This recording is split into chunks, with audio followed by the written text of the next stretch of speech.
Muy buenos días, buenas tardes, buenas noches. Soy Draco el Dracul o simplemente Draco. Bienvenidos a otro video más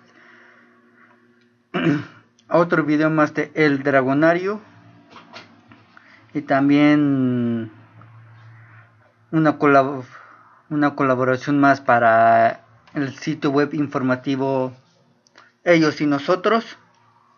Vamos con este video que se titula Salarios de hambre de Reporte Índigo. Y esto dice así: en los últimos 27 años la pérdida del poder adquisitivo del salario en México rebasa ya el 78%. O sea que en 27 años el poder de adquisición de nuestro dinero ha bajado o se ha perdido hasta el 78%. ¿Qué quiere decir el poder adquisitivo? El poder adquisitivo en sí es con lo que uno gana, independientemente que sea mucho o poco.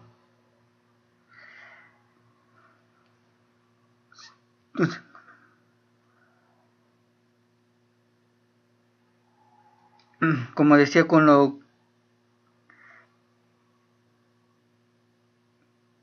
perdón. Poder adquisitivo.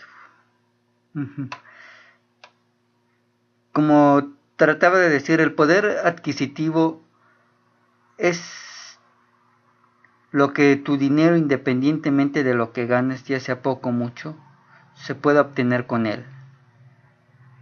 ¿Qué quiere decir, este primer párrafo? Que hace 27 años podíamos obtener el poder de nuestro dinero, podía obtener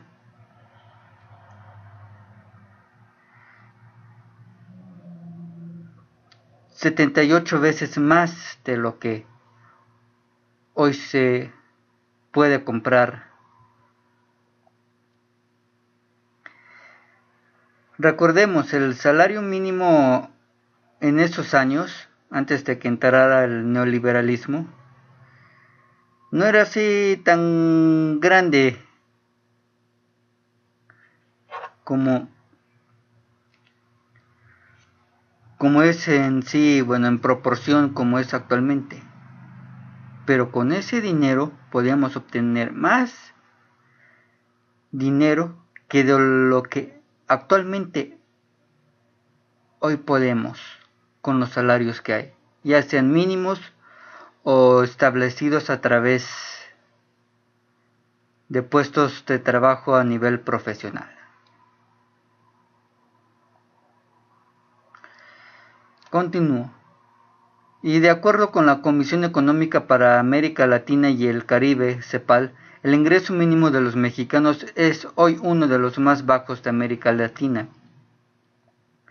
No es solo, más bien ellos deberían referirse a que no es solo en cuanto a proporción, en cuanto a cantidad, monto, número, etcétera, el más pequeño, sino con el que menos se puede obtener, sino a comparación de toda América Latina, con el que menos se puede obtener. ¿A qué me refiero? Que con que el poder adquisitivo de México es el más bajo de América Latina. Se pueden o se llegan a obtener menos cosas, a diferencia de toda América Latina. Continúo. El debate para aumentar esa percepción mínima, como lo solicitan algunos sectores, debe primero centrarse en resolver el problema de la informalidad que concentra el 60% de la población trabajadora en México. Yo diría, si ese 60% tuviera un puesto de trabajo digno, estable, de un ser humano,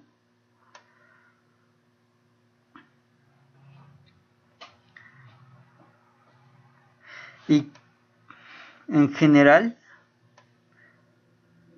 ninguno de los que conforman ese 60% estaría en la informalidad.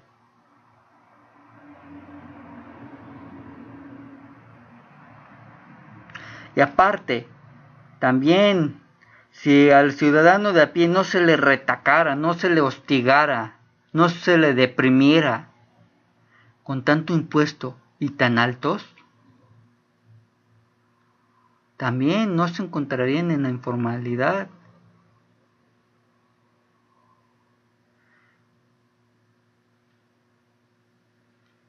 La única manera de resolver el problema de la informalidad es que se creen los suficientes puestos de trabajo dignos para cada habitante en edad laboral en México. Ya sea desde recién egresados hasta el adulto mayor que quiera trabajar.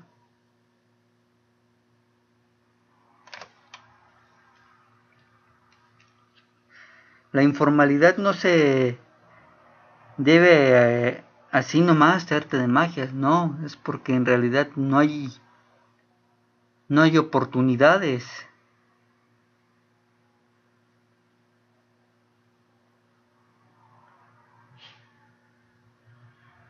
Bueno, independientemente de lo que lleguen a pensar cada quien en sí, no hay oportunidades en el país.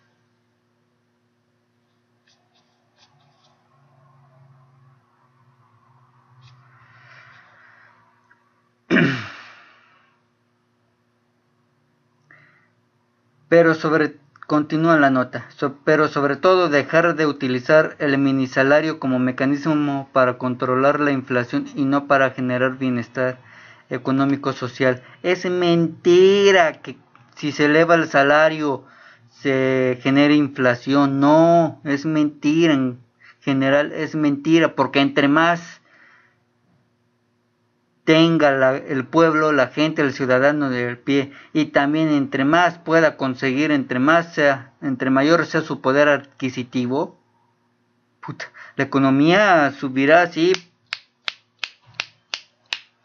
de volada. Realmente sí estaríamos creciendo, porque el dinero se estaría moviendo, realmente se estaría moviendo.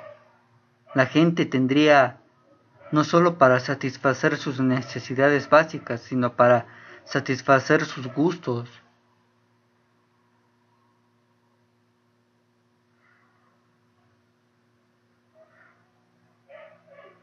Continúa la nota. Una estrategia que, en opinión del académico José de la Cruz Gallegos, mantiene el Banco de México desde hace 30 años para mantener a la baja el índice inflacionario.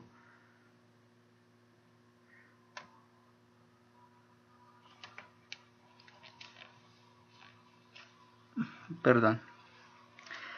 Esto pone en entredicho la razón de ser de la Comisión Nacional de Salarios Mínimos, confiesa el director general del Instituto para el Desarrollo Industrial y el Crecimiento Económico.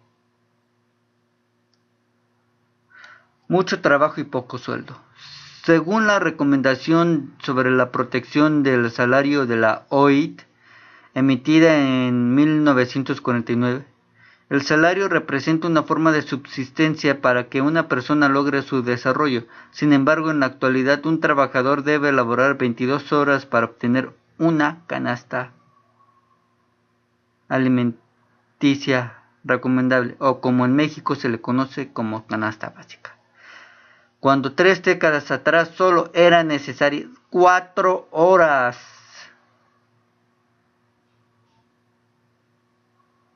Es decir, el esfuerzo es 400% mayor hoy que en aquella época, como lo advierten los especialistas del Centro de Análisis Multidisciplinario de la UNAM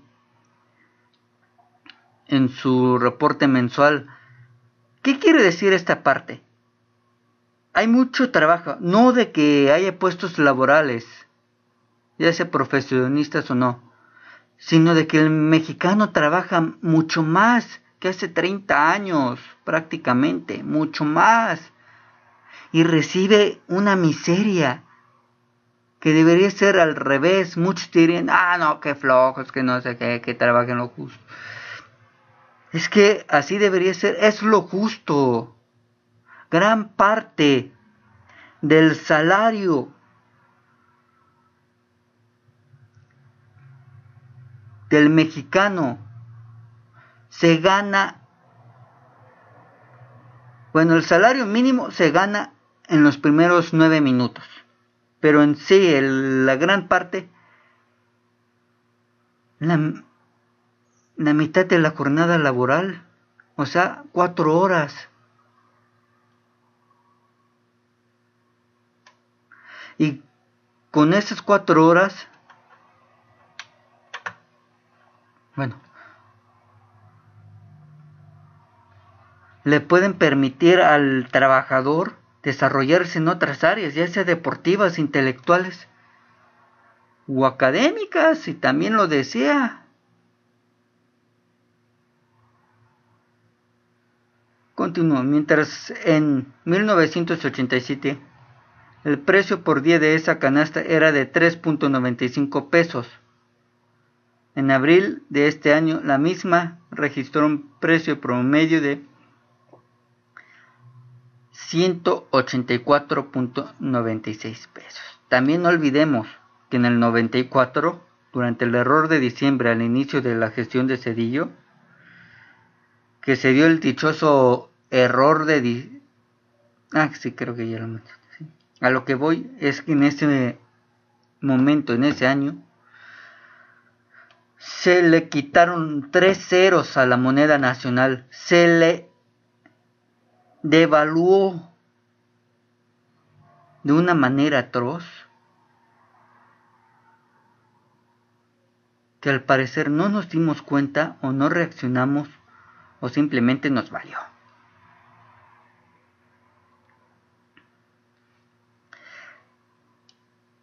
Continúo. Lo que significa, aclara Alcam, que el salario se elevó 940% en ese lapso, pero la canasta alimenticia lo hizo a razón de 4.582%. Vuelvo a repetir, no importa qué tan alto sea, ya sea el salario mínimo o el salario fijo para profesionistas, etcétera. Bueno, eso es como así le llamo. No importa lo alto, lo que importa es qué y cuánto se puede obtener con ese salario. ¿Cuánto de la canasta básica se puede obtener? Si toda, si una parte, etcétera. Ahí radica el poder ahí radica el significado de poder adquisitivo. Con lo que uno gana, ¿cuánto de esa canasta básica y más un extra, si así lo desea el trabajador, puede obtener?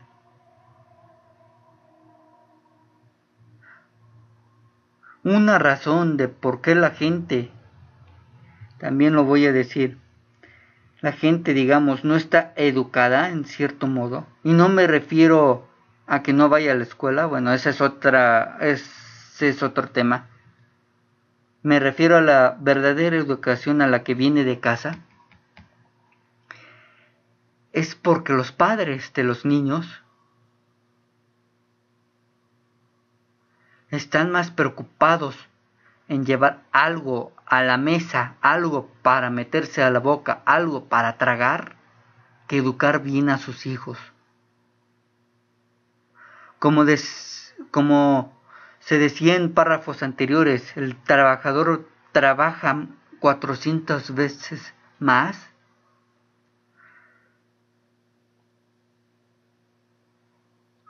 para llevar algo a la mesa. Y con ese trabajo no le da tiempo de educar a sus hijos, ni siquiera de tener un sano esparcimiento. Ambos padres de familia tienen que trabajar para el día al día.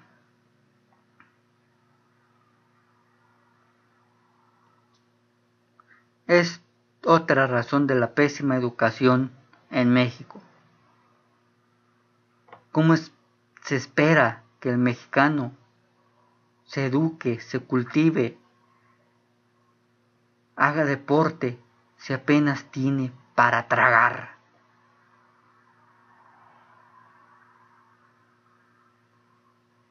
Y aparte, si le añadimos las deudas bancarias de tarjeta de crédito, hipotecarias, etc., empeora más la situación. Lo digo por las tasas de interés y que cada vez, ya sea mañosamente se hacen impagables con el tiempo. Empeora la situación.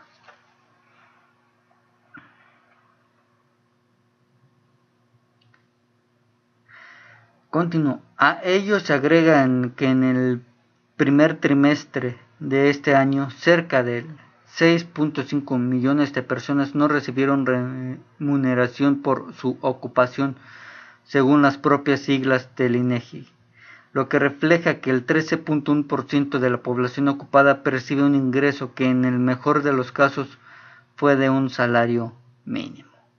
La recuperación de los salarios en México, menciona de la Cruz Gallegos, es una necesidad que reclama un cambio sustancial en la arquitectura de la política económica. Es decir, requiere de un compromiso público y privado que se sostenga en la productividad y formalización de las empresas para aumentar el bienestar social y económico de la población. Y el eslabón más importante en esta madeja, dice, es la inversión.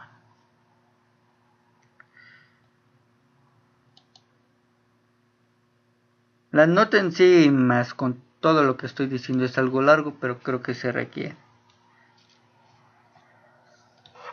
Productividad, el reto. Aumentar la productividad implica elevar la eficacia de la mano de obra y renovar la maquinaria y equipo con la que operan las empresas. Para elevar la productividad, primero hay que formalizar la actividad productiva,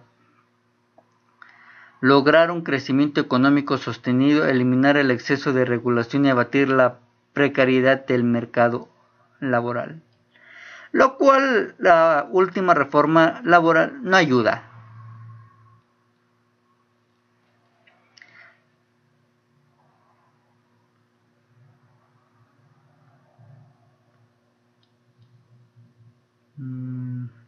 También otra cosa,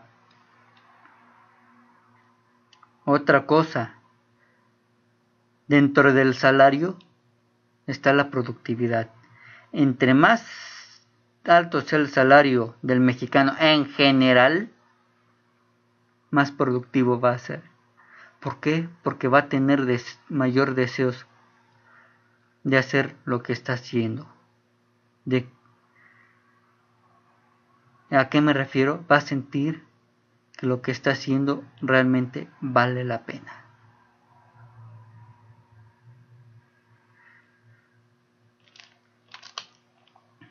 En su opinión, las reformas estructurales tocan el problema de manera marginal. Solo la laboral cubre algunos aspectos, pero en la práctica tiene poca influencia para superar. Yo diría que tiene mucha influencia para acrecentar este problema. Informales y pobres. Difícilmente se pueden pensar en promover incrementos al salario mínimo que beneficien a toda la población cuando el 60% del mercado laboral opera en la informalidad y genera el 26% del PIB, lo que implica que 18 estados de la República Mexicana concentran un PIB menor que la informalidad, y si lo colocamos en una comparativa internacional, la economía informal de México sería la 35 a nivel global, o lo que es lo mismo, reflexiona el especialista, el número de trabajadores en la informalidad es similar a la población de Venezuela o Arabia Saudita.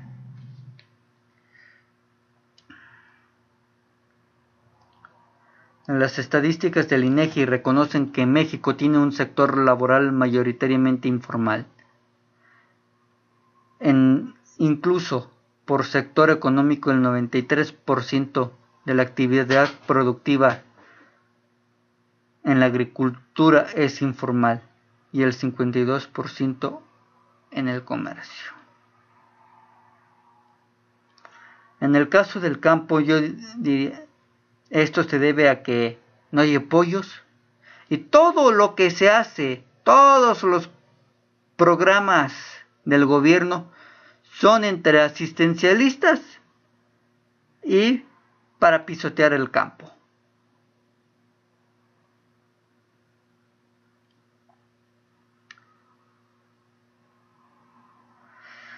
Continúo. Sin descartar, agrega que el 79% de los servicios personales de reparación y mantenimiento se vinculan con la informalidad. A pesar de lo informales, es mejor contar con un albañil luego. Lo que significa, explica el académico, que existe una economía de subsistencia que no paga impuestos y donde la productividad es casi nula. Gallegos explica que las unidades económicas con más de 1,000 empleados generan el 43% de la producción bruta y solo contribuyen en el 0.03% del total. Dichas unidades pagan el 33.9% de las remuneraciones totales y solo emplean el 13.3% del personal total, por lo que no tienen capacidad para otorgar buenas remuneraciones. Los micronegocios, que representan el 65% del total, solo emplean formalmente al 17.6% del personal y únicamente concentran el 1.4% de las remuneraciones. Es decir, lo que paga no alcanza para salir de la pobreza, aclara el director general del Instituto para el Desarrollo Industrial y el Crecimiento Económico, IDIC. De ahí que los micronegocios y pequeñas empresas del país anticipa serán los primeros en enfrentar serias dificultades para poder elevar los salarios. También, si no se les cargara la mano con tanto impuesto, si las que más tienen, y me refiero tanto a personas, como empresas, pagaran lo que deberían, y los pequeños contribuyentes como las pymes y los que en sí menos tienen no pagaran tanto, las pymes tendrían un poco más para remunerarle a sus empleados y para crecer.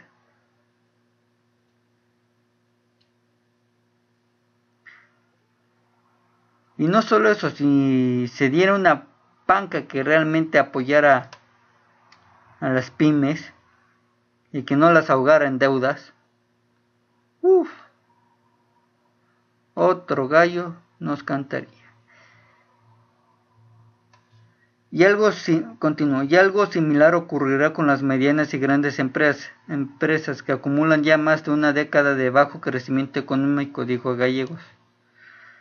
Para el caso de las prestaciones laborales, más del 44% de la inflación total registrada, de la afiliación total registrada en el IMSS, la registran grandes empresas con más de 250 trabajadores, lo que significa que solo 10.202 patrones dan esta prestación. Para superar el rezago indica que requiere que el gobierno federal y los estatales diseñen una política económica diferente que hagan más efectiva su gestión administrativa. Y bueno, por mi parte esto ha sido todo en este video. Nos vemos en el siguiente. Soy Draco el Dracul o simplemente Draco para el Dragonario y ellos y nosotros. Nos vemos. Muy buenos días, buenas tardes, buenas noches. Salud.